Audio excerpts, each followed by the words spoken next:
तो हेलो दोस्तों, कैसे हो आप सभी को मेरी तरफ से प्यार भरी नमस्कार। आज हम जो आपको कहानी सुनाने जा रहे हैं उसका नाम है लालची सेठ और हनुमान जी का न्याय।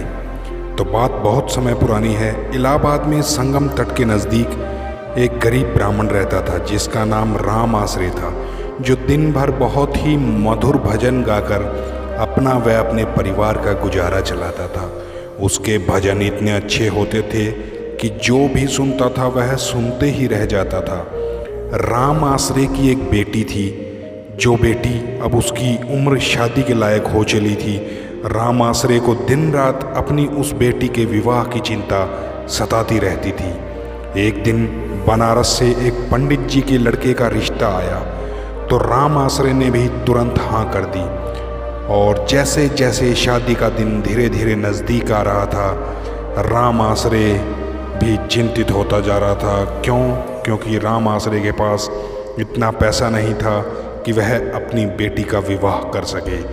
एक दिन उसके मन में यह ख्याल आया कि क्यों ना मैं संगम तट के नज़दीक वाले हनुमान मंदिर में राम कथा प्रारंभ करूं, जिससे लोग राम कथा तो सुनने आएंगे ही, साथ ही साथ कथा के बाद जो दक्षिणा आएगी उससे मैं अपनी बेटी का विवाह का इंतज़ाम कर दूंगा।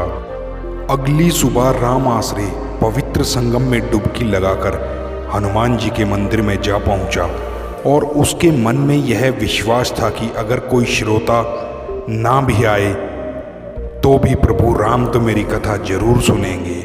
और मन में ये भाव लेकर, ऐसे पवित्र भाव लेकर राम आसरे ने कथा प्रारंभ कर दी।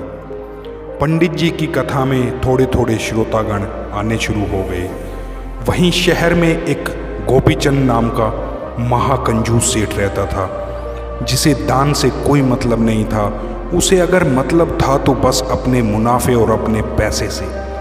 एक दिन गोपीचंद भी संगम में स्नान करके हनुमान जी के मंदिर में जा पहुंचा। जब गोपीचंद मंदिर की परिक्रमा कर रहा था तो उसे भीतर से कुछ आवाजें सुनाई दी। ऐसा प्रतीत हो रहा था कि जैसे कोई दो आदमी आपस में बात कर रहे हैं। गोपीचंद ने ध्यान से दीवार के कान लगाकर सुना तो भगवान राम हनुमान जी से कह रहे थे कि इस गरीब ब्राह्मण के लिए 100 रुपये का प्रबंध कर देना, जिससे इसकी बेटी का विवाह व कन्यादान ठीक से हो सके। हनुमान जी ने कहा, ठीक है प्रभु, इसके पैसों का इंतजाम हो जाएगा।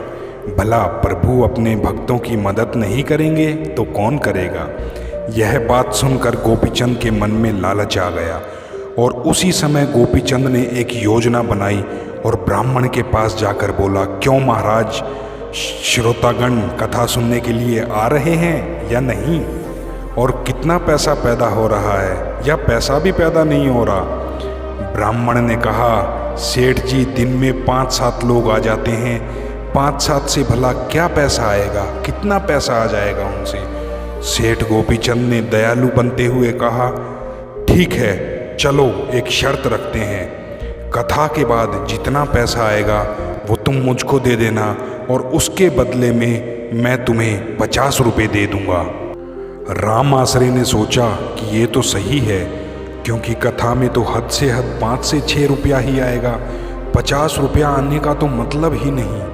यही सोचते हुए राम आसरे ने सेठ गोपीचंद से कहा, ठीक है सेठ जी, मुझे आपकी शर्त मंजूर है।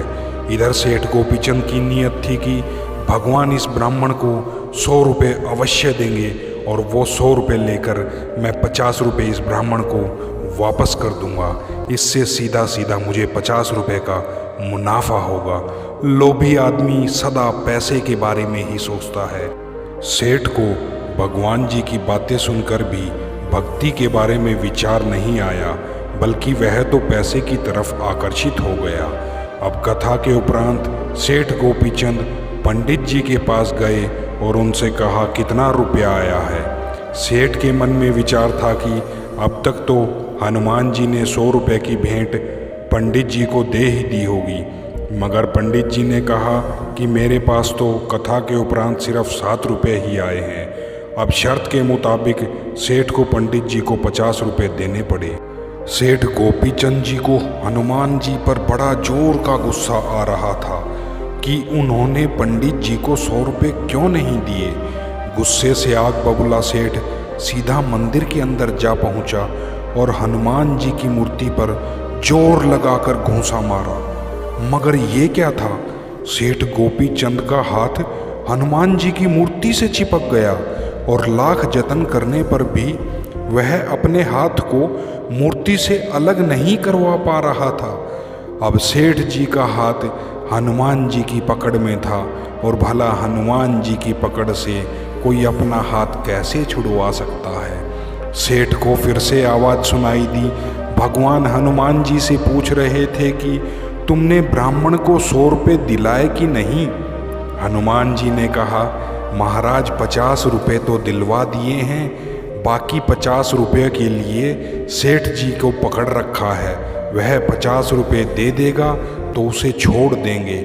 सेठ ने जब ये सुना तो सेठ को विचार आया कि मंदिर में लोग आएंगे और उसकी इस हालत को देखकर उस पर हंसेंगे और इससे उसकी बड़ी बेइज्जती होगी।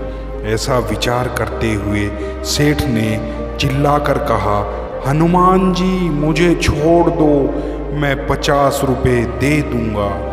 ऐसा सुनकर भगवान जी ने सेठ को छोड़ दिया। सेठ ने जाकर पंडित राम आसरे को 50 रुपये दे दिए। बोलो बजरंग बली की जय। तो दोस्तों, इस तरह से हनुमान जी ने एक लालची सेठ का न्याय किया। तो हमें इससे यह सीख लेनी चाहिए कि सदा पैसे के पीछे नहीं भागना चाहिए, और अगर आपके पास सामर्थ्य है तो आपको ज़रूरतमंदों की बिना किसी लालच के मदद करनी चाहिए। तो दोस्तों, मौज लो, रोज लो, ना मिले तो खोज लो। तो दोस्तों, कृपया चैनल को सब्सक्राइब करें। आप सभी का दिल से धन्यवाद।